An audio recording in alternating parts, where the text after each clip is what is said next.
Well, good afternoon, everyone. I'm David Paul. I'm the Managing Director of VectorVest in the UK. I haven't been here for a while. I've been out of commission, but back in the land of the living today. And as you can see, a good time to be back because there are green screens on both sides of the Atlantic. Green screens have been absent for quite a long time.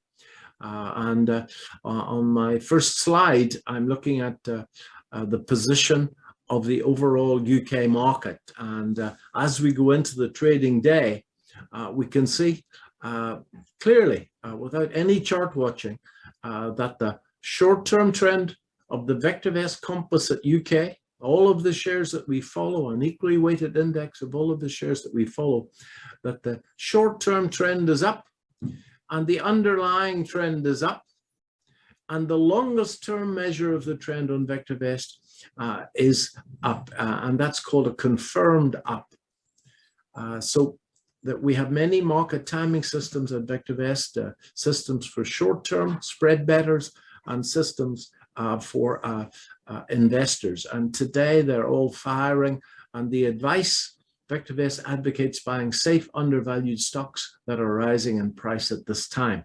Those of you that know VectorVest will know that VectorVest, in fact, rates all of the stocks on the UK market, on world markets, for value, for safety and predictability of earnings, and for the trend.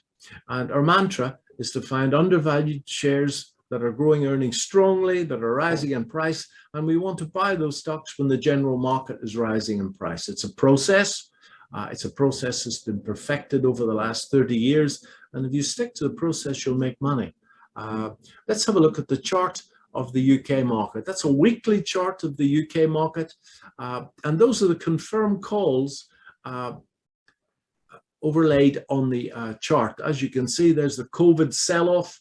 We had the big run-up until the start of the year, the end of last year. We then had distribution, and the market fell through the ice, and we've been in a bear market for the last 6 months.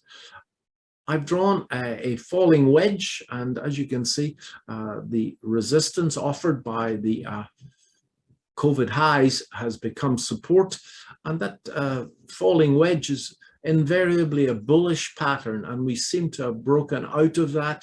And if you look carefully at the chart, you'll see that there was a confirmed up signal fired a few days ago, so last Friday, in fact. So all looks good, and I'm slowly but surely building positions in the UK market. Now, if we look across the pond to the American market, we have a very similar situation where the US market has pulled back and kissed the highs of the pre-COVID highs. And you can see that's pretty much spot on. It's broken up over the last couple of weeks quite strongly. And if I zoom in on this, you can see the confirmed calls. That's over the last, this year, in fact. And we can see that we had a blip up here, which came to nothing. But the trends for all of from November 2020, the trend on the American market has been down. So it hasn't been a time to have been buying shares. Very frustrating. Doing nothing is much more difficult than it would seem, I know. And now there's the last little confirmed up that occurred, I think, up to the close last Friday night. That blue line is the old COVID high, or pre-COVID high, should I say. So we've got markets moving up on both sides of the Atlantic.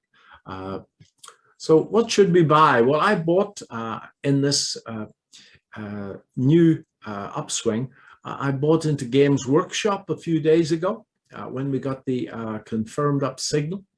And that's moving up quite nicely. As you can see, the share pulled back in sync with the overall market. It pulled back to a 62% retracement, charted a double bottom there. The MACD indicator is showing a 2-year divergence with the price. The price is making a rising bottom. The MACD is making a falling bottom, and that's invariably a very, very good signal. In fact, some traders refer to that signal as a slingshot. So Games Workshop looks good, both fundamentally and technically. The next share that I like the look of is Capricorn Energy.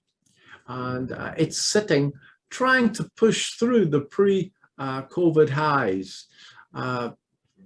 It's rising on rising volume. It seems to be pulling back on falling volume over the last 6 months. It would seem to be charting a cup and handle formation, and earnings per share are rising strongly. It's on a buy recommendation on VectorVest. If you want to be maybe extra confirmation, then let it break above the last 52-week high. If it does that, then I think the share should go, and there's an exceptionally high target in the share as well, technically. So that looks pretty good. Needs a little bit of confirmation, maybe. The 3I groups on a VectorVest buy recommendation. It's significantly undervalued. It's pulled back to the pre-COVID high, and it's used that level as support. So that, and it looks as if it's going to break a trend line quite soon, drawn between the last couple of tops. And the last one, Caledonian Investments, rates exceptionally well on VectorVest, and it's on a hold recommendation at the moment. And again, like the previous stock, I would like to see it break up through that inclined trend line that I've drawn on the chart. So those shares are all fairly conservative. I think they should do very well if the general market keeps motoring up. If you take a 30-day trial of VectorVest, if you go to vectorvest.co.uk, 30-day trial is about £5, and you'll be able to find shares easily for yourself that are undervalued, that are growing earnings strongly and safely. And very importantly, you'll be able to tell totally and utterly objectively whether the market is rising or falling. Thanks very much indeed.